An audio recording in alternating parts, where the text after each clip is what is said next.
नमस्कार दोस्तों, आप सभी का शिक्षण सलाह में स्वागत है। और आज हम एक नए टॉपिक के बारे में अध्ययन करेंगे, जो कि हिंदी व्याकरण में बहुत ही महत्वपूर्ण टॉपिक है, सर्वनाम। तो हिंदी के मैंने इससे पहले भी संधि समास के और उपसर्ग प्रत्यय से संबंधित टॉपिक डाले हुए, तो आप एक बार प्लेलिस्ट जाके चेक कर लीजिए, उसमें आपको वीडियो मिल जाएंगे।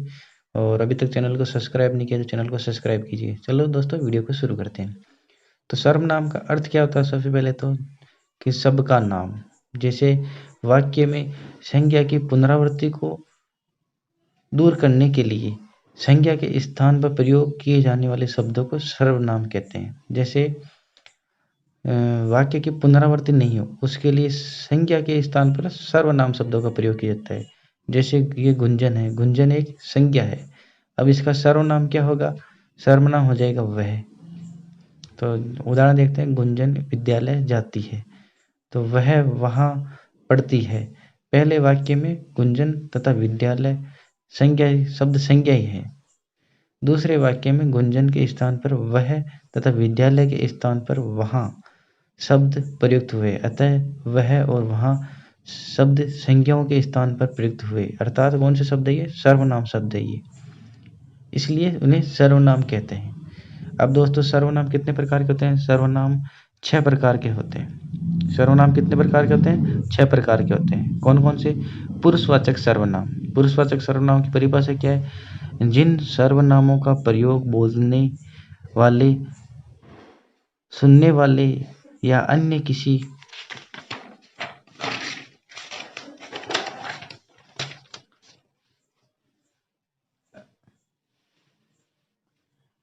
व्यक्ति के स्थान पर किया जाता है, उन्हें पुरुषवाचक सर्वनाम कहते हैं। यानी बोलने वाले के स्थान पर अन्य किसी सब व्यक्ति के लिए किया जाता है, उसे पुरुषवाचक सर्वनाम कहते हैं। अब पुरुषवाचक सर्वनाम कितने प्रकार के होते हैं? 3 प्रकार के होते हैं पुरुषवाचक सर्वनाम भी।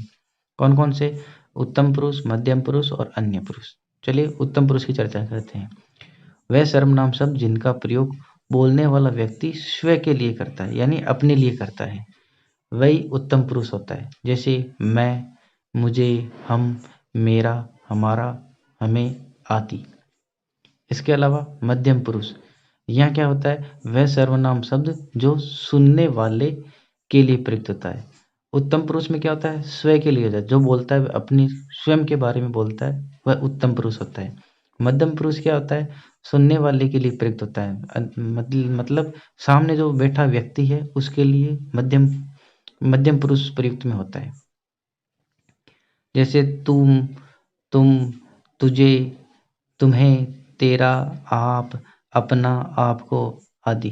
हिंदी में अपने से बड़े या आदरणीय व्यक्तियों के लिए तुम की अपेक्षा आप सर्वनाम का प्रयोग होता है। जैसे हिंदी में एक नियम है या सामाजिक परंपराएं भी है कि हम हिंदू रीति रिवाजों में हम किसी अपने से बड़ों के लिए या आदरणीय लोगों के लिए तू शब्द का प्रयोग नहीं करते हैं या तुम का नहीं करते हैं, क्योंकि इसमें उनकी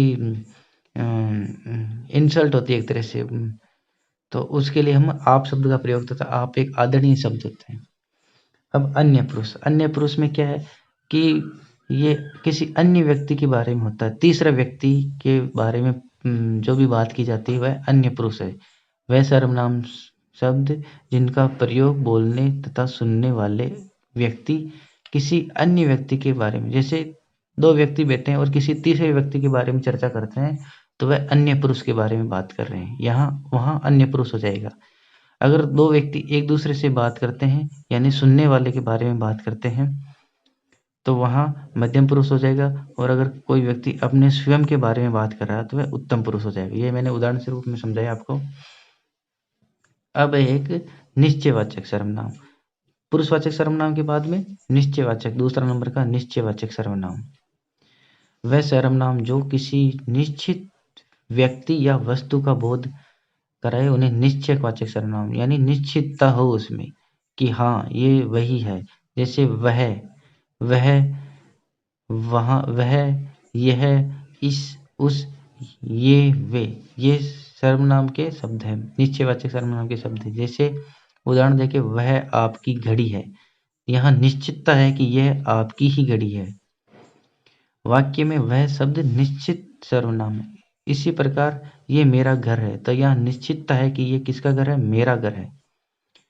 यहाँ सब निश्चित सब है। अगला है अनिश्चितता, यानी यहाँ पर निश्चित श्योर नहीं है कोई कि ये निश्चित है उस बारे में। जैसे वह सर्वनाम शब्द जिससे किसी निश्चित वस्तु व्यक्ति का बोध नहीं होता है, निश्चितता का बोध अनिश्चितता का अभाव होता है, उसे अनिश्चितता की स्थिति बन जाती है।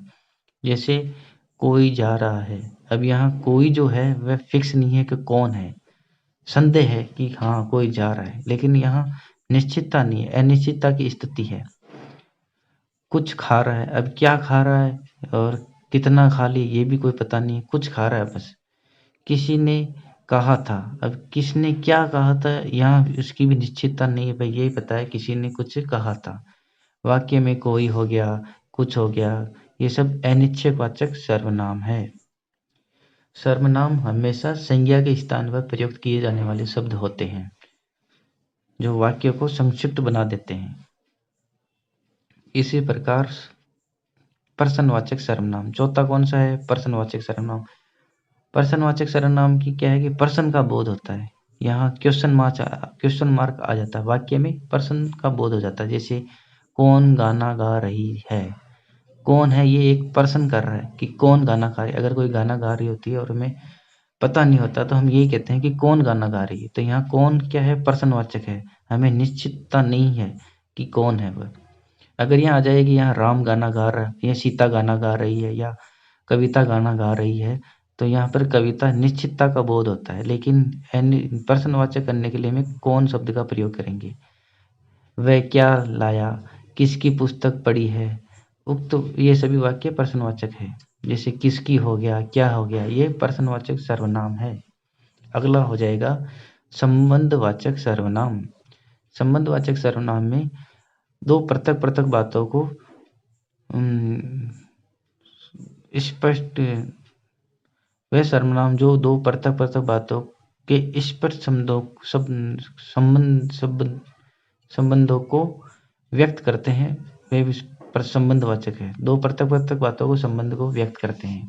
जैसे जो वह, जो सो, जिसकी उसकी, जितना उतना, ये संबंधता का बोध करता है। जैसे उदाहरण देखो मैं, जो पढ़ेगा सो पास होगा, तो यहाँ दो पृथक बातें हैं, पढ़ेगा और पास, लेकिन जो और सो यहाँ पृथकता का बोध करा रहे हैं या संबंध का बोध करा रहा है कि इन दोनों में कुछ ना कुछ संबंध। जैसे अगर कोई भी आदमी अगर पढ़ेगा तो वह पास होगा, तो इसका संबंध जो का सो से संबंध हो गया। जिसका गुड़ जितना गुड़ डालोगे उतना मीठा होगा, अब ये भी एक संबंध का बोध है। जितना और उतना, ये संबंध का बोध हो रहा है क्योंकि गुड़ और मिठास का आपस में संबंध होता है। उसी प्रकार निजवाचक सर्वनाम, ये आखिरी सर्वनाम है निजवाचक सर्वनाम। वह सर्वनाम जिन्हें बोलने वाला कर्ता स्वयं अपने लिए प्रयुक्त होता है। मतलब निजवाचक सर्वनाम में स्वयं अपने लिए प्रयुक्त होता है, कर्ता के लिए।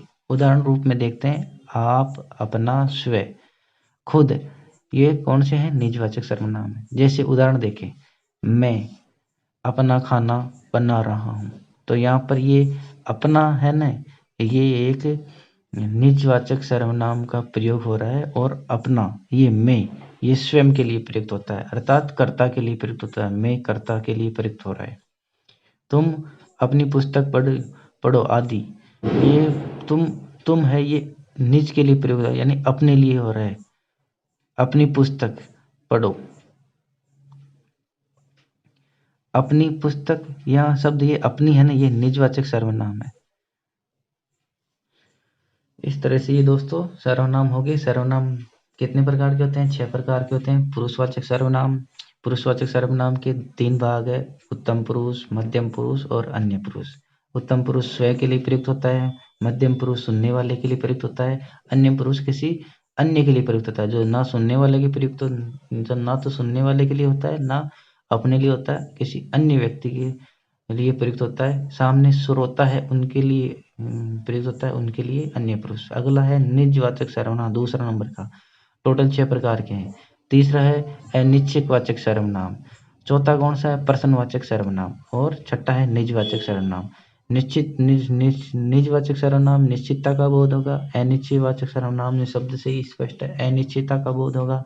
प्रश्नवाचक सर्वनाम में कोई भी वाक्य हो उसके अंत में प्रसन्नता का बोध होगा कि कौन गाना गा रही है। संबंधवाचक सर्वनाम में दो पृथक बातों का अपने आपस में संबंध होता है, जैसे जो पढ़ेगा वो सो पास होगा। उसी तरह ये सर्वनाम कंप्लीट हो गए। उम्मीद करता हूँ दोस्तों वीडियो आपको पसंद आएगा। अगर वीडियो पसंद आए तो चैनल को लाइक कीजिए, शेयर कीजिए और मेरे चैनल को सब्सक्राइब कीजिए। आज के लिए दोस्तों इतना ही, फिर एक नई वीडियो के साथ आपसे मुलाकात होगी। तब तक के लिए नमस्कार, जय हिंद, जय भारत।